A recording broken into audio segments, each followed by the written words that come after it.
President Donald Trump says he never disparaged Haiti and African nations with offensive comments in the Oval Office. Tonight, local reaction to the story that has everyone talking. News 4 Tucson's Eric Fink joins us with the latest. Eric.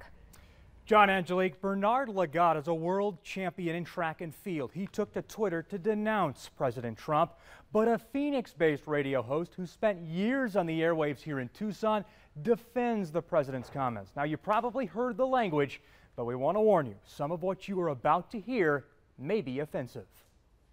The President of the United States reportedly in the Oval Office talking with members of Congress about immigrants from Haiti and other African nations. Now, you've all heard what he said.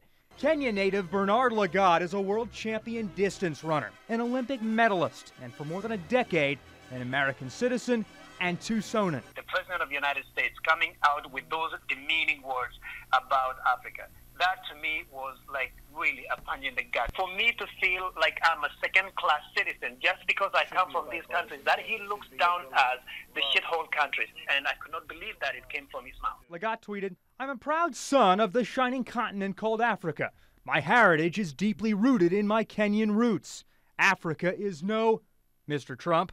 But some back up President Trump, including African-American James T. Harris, a conservative radio talk show host for News Talk 550 KFYI in Phoenix, who argues the president just says what he and others believe. Why are we kowtowing to shithole countries who bring in shithole problems? Have you ever been to Haiti? Talk to people who have been to Haiti. Is it really the United States' responsibility to bring all of these people in? It's the greatest country in the world, and liberals are trying to freak it up by letting everybody from every shithole country in the world come to this country. It needs to stop. Lagat, who first raced on the world stage for the United States in 2007, says he's always felt welcomed here, and he's proud to don our flag. When I come home, people are cheering for me, they're happy for me, but then now to hear the powerful men saying Africa is shithole country, uplift the country rather than just pushing them down.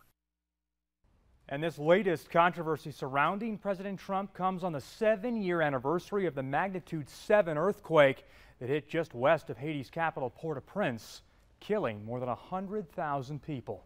Live tonight, Eric Fink, News 4.